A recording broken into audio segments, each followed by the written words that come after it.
Hello friends, तो आज का वीडियो बेसिकली आप लोगों के लिए बहुत ही इंपॉर्टेंट होने वाला है। उसका रीज़न ये है क्योंकि आज हम एक बिल्कुल न्यू स्टैक है जो उसका ट्यूटोरियल बनाने जा रहे हैं, जिसका नाम है नेक्स्ट जीएस।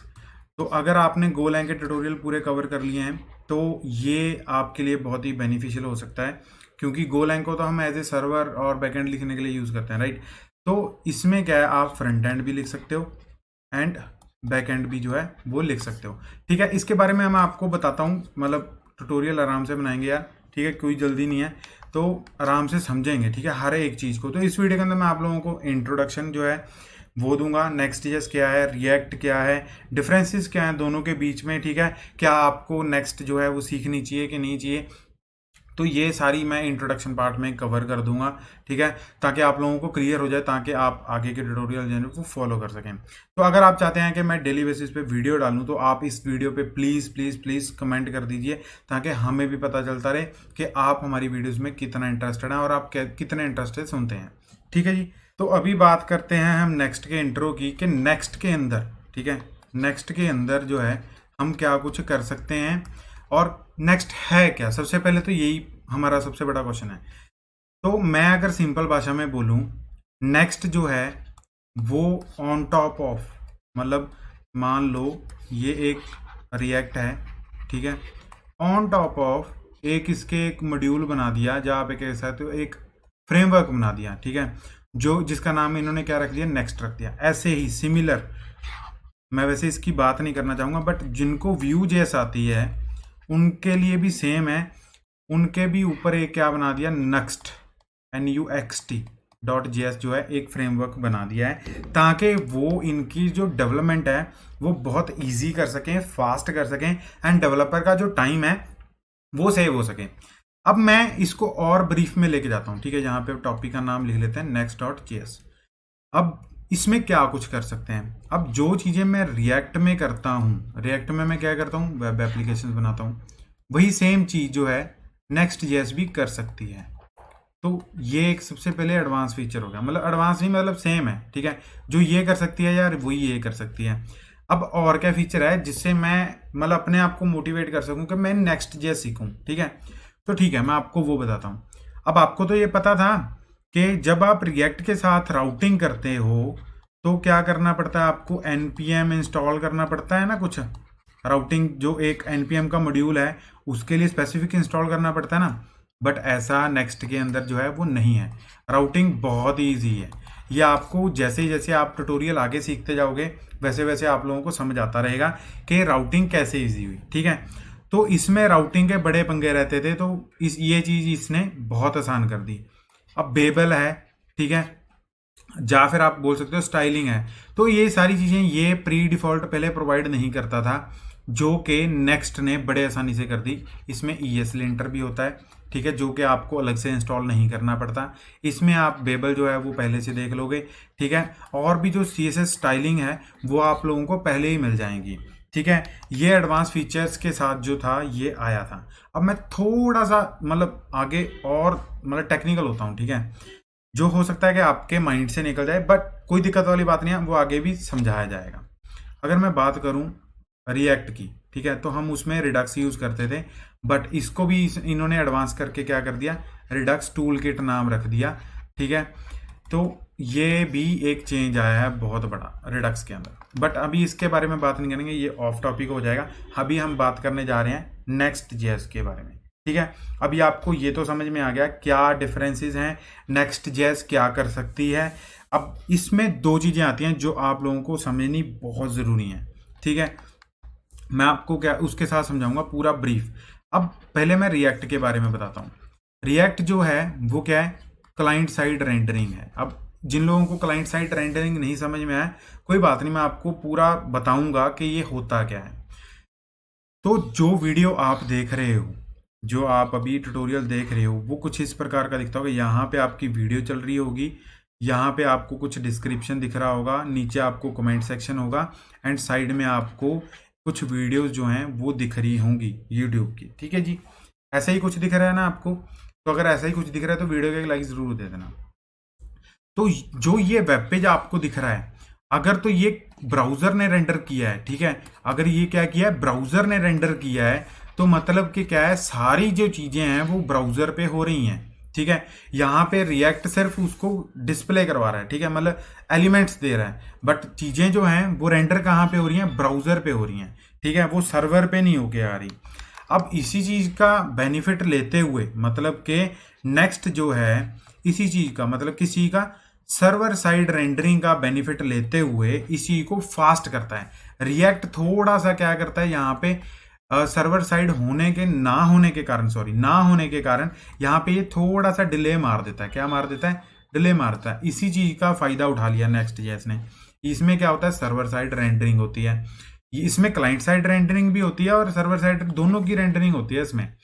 तो इसमें क्या हुआ, जैसे ही मेरे पास डेटा आया, मैंने, मतलब आप यहाँ पे हो, ठीक है, आप यहाँ पे हो, अभी आपको कुछ नहीं दिख रहा, इसने वीडियो भी सजा दी, कमेंट्स भी सजा दिए, वीडियोस भी दिखा दी, एंड उसके बाद ये क्या हुआ, आपके पास गया एंड आपको दिखा, आपको लिस्ट डाउन हुआ। इसमें क्या है, ये आपको, मतलब अगर मान लो रिएक्ट का पेज 1 मिली सेकेंड लेता है, तो ये क्या करेगा, हो सकता है 900 माइक्रो सेकेंड्स में जो है ये आपको दिख जाए, ठीक है।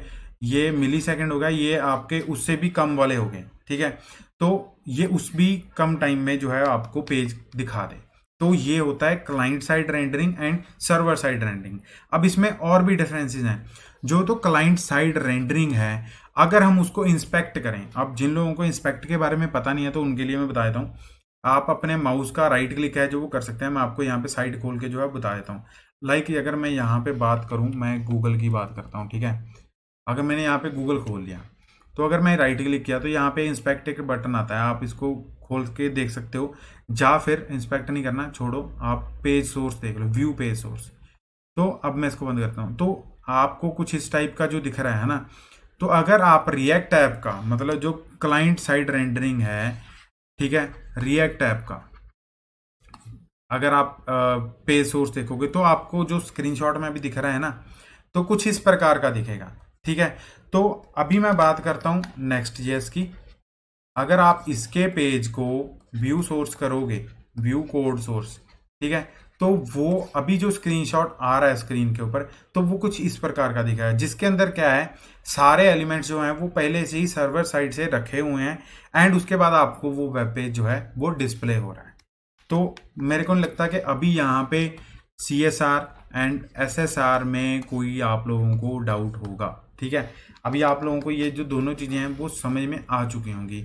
तो अभी ये तो हो गया इंट्रोडक्शन पार्ट, कि इंट्रो क्या था, ठीक है, और इसने क्या कुछ फीचर्स जो हैं वो प्रोवाइड कर दिए हैं, ठीक है। थोड़े थोड़े फीचर बताएं, ज़्यादा नहीं बताए, बट जो ट्यूटोरियल के हम जैसे जैसे आगे बढ़ते जाएंगे, वैसे वैसे हम फीचर्स भी जो हैं वो और डिस्कस करते जाएंगे। अभी क्या है, अब इसके अंदर थोड़े से और फीचर मैं बता देता हूँ। जैसे कि अब कॉन्फ़िगरेशन पार्ट हो गया, ठीक है। तो अब हमें पता है रिएक्ट के अंदर जो है हमें हर एक चीज़ कॉन्फ़िगरेशन जो है वो करनी पड़ती है। लाइक बेबल जो है वो मेरे को इंस्टॉल करना पड़ेगा, ESLint है तो वो भी मेरे को क्या करना पड़ेगा, इंस्टॉल करना पड़ेगा। बट नेक्स्ट जेएस में क्या है, ये सारी कॉन्फ़िगरेशन जो होती है वो मतलब पहले से की होती है, ठीक है जी। तो अभी अब बात आती है एडवांटेजेस। अब क्या डेवलपर के लिए एडवांटेजेस हैं, तो यहाँ पे मैं अगर बात करूँ तो सबसे पहले है फास्टर डेवलपमेंट, ठीक है। इसने डेवलपमेंट जो है वो बहुत फास्ट कर दिया है, क्योंकि देखो मेरे को कोई एक्सटर्नल जो है डिपेंडेंसी कोई नहीं है, सारी चीज़ें मेरी पहले से आती हैं, जिसके कारण मेरे को क्या है कि npm इंस्टॉल में जो है मेरा टाइम जो है वो वेस्ट नहीं होता, ठीक है। दूसरा, यूज़र का जो एक्सपीरियंस है चीज़ों को लेकर वो सेम है जैसे रिएक्ट में था, एंड उसकी जो चीज़ें हैं वो फुलफिल होती हैं, ठीक है जी। एंड इसका अभी जैसे मैंने बताया, इसका पेज जो है वो क्या होता है, लाइट वेट होता है, लाइट वेट होता है, जिसके कारण इसके अंदर SEO भी जो है वो बहुत अच्छे से दिखती है, ठीक है। SEO भी जो है वो बहुत अच्छे से की जाती है।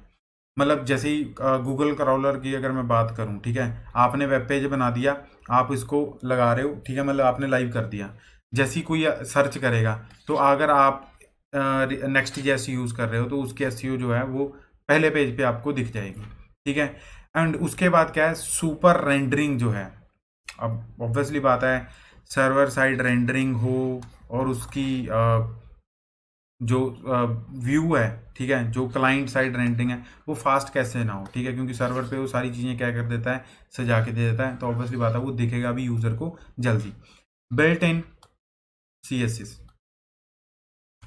इसका मतलब क्या है कि भी वो CSS जो है हमें पहले से प्रोवाइड कर देता है थोड़ी बहुत, ठीक है, तो उतनी क्या है रिएक्ट नहीं करता। एंड इसके साथ साथ क्या है, इसके अंदर आप क्या देखोगे, स्टाइल फोल्डर पहले से पड़ा होगा, STYLE, जिसके अंदर सारी आपकी क्या पड़ी होगी, CSS पड़ी होगी, ठीक है, लाइक सैस हो गया, वो सारी चीज़ें जो है वो आपको मिल जाएंगी ईजिली, ठीक है। इमेज ऑप्टिमाइजेशन होता है, जैसे मान लो कि आप अगर हाई ग्राफिक जो है चीज़ें बना रहे हो, तो आपको क्या है इसका बेनिफिट बहुत होगा, क्योंकि ये पहले से ही ऑप्टिमाइजेशन जो है इमेजेस की कर लेता है, क्योंकि इसको पता रहता है सर्वर साइड पे कि ये इमेज आ रही है, ये हाई क्वालिटी इमेज है, एंड मेरे को क्या करना है, इसका ऑप्टिमाइजेशन करना है, तो ये खुद करके दे देता है। एंड उसके बाद ESLint जो है ये भी इसके अंदर होता ही होता है, ठीक है। तो ये इसके अंदर थोड़े से, मतलब थोड़े से नहीं, ज़्यादा ही थे, ठीक है, बेनिफिट से।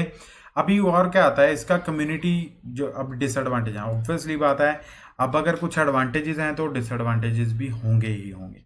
जो कम्युनिटी है इसकी, मतलब कि कम्युनिटी सपोर्ट जो है, अब जिन लोगों को कम्युनिटी सपोर्ट की नहीं पता उनका मैं बता देता हूँ। लाइक अगर आपको कोई इशू आ गया, या आपको कुछ पढ़ना है इसके बारे में, तो मतलब अब मान लो मैं कुछ डेवलपमेंट कर रहा हूँ, मेरे को कुछ इशू आ गया, तो वो मैं इशू डिस्कस करना चाहता हूँ किसी के साथ, या मैं उस इशू का आंसर पूछना चाहता हूँ, तो वो मेरे के लिए सपोर्ट जो है वो बहुत कम है अभी, क्योंकि नहीं है, ठीक है। तो डेवलपर धीरे धीरे सीख रहे हैं इन चीज़ों को, और जो इनको इश्यूज आ रहे हैं वो रिजॉल्व कर करके चेक कर रहे हैं, तो ये सारी चीज़ें होती हैं, ठीक है। तो अभी ये एडवांटेजेस हो गए। अब बारी आती है क्या हमें नेक्स्ट जेएस जो है वो सीखनी चाहिए कि नहीं चाहिए। अब जहाँ तक लर्निंग की बात आती है, अगर जो बंदों को रिएक्ट जेएस आती है, तो भाई देखो उनको तो कोई दिक्कत आने नहीं वाली, क्योंकि ये क्या है, एक ऑन टॉप ऑफ रिएक्ट के ऊपर बनी हुई चीज़ है, ठीक है। ऐसे रिएक्ट पड़ी है, एंड ऐसे क्या है नेक्स्ट जेएस पड़ी है हमारी, तो उनको तो कोई दिक्कत आने नहीं वाली। अब जो लोग बिल्कुल ब्रांड न्यू हैं, ठीक है, जो कि नेक्स्ट जेएस को ही सीखना चाहते हैं, तो पहले मैं उनको रिकमेंड करूंगा कि जेएस पढ़ लें, ठीक है। थोड़ा बहुत बेसिक जो है वो रिएक्ट का भी ज़रूर पढ़ लें, ठीक है। रिएक्ट के ऑफिशियल डॉक्यूमेंट पे जाके जो है वो पढ़ लें, एज कंपेयर टू के आप नेक्स्ट के वेबसाइट पे जाओ, ठीक है, वहाँ से कॉपी पेस्ट वाला काम करो, ठीक है, कोड के, तो वो मैं आप लोगों को रिकमेंड नहीं करूँगा। हाँ, नेक्स्ट जेएस जो है ये वर्सल, ठीक है, वर्सल का जो है वो एक प्रोडक्ट है, ठीक है जी। तो इसके पीछे जो है वो किसका आता है, वर्सल का आता है, ठीक है। तो मैंने रिकमेंडेशन बता दिए हैं अपने, कि मैं रिकमेंड कर रहा हूँ कि नहीं कर रहा, ठीक है जी। तो ये था इसका इंट्रोडक्शन पार्ट। अब आगे आएंगे इंस्टॉलेशन, सारा कुछ जो है डेवलपमेंट कैसे करेंगे, मैं आपको हर एक चीज़ बताऊंगा, ठीक है। पर प्लीज़ डू कमेंट्स, वीडियो को लाइक ज़रूर कर दें, डू शेयर, चैनल को जरूर सब्सक्राइब कर दें। Thank you for watching this video guys. जय श्री राम।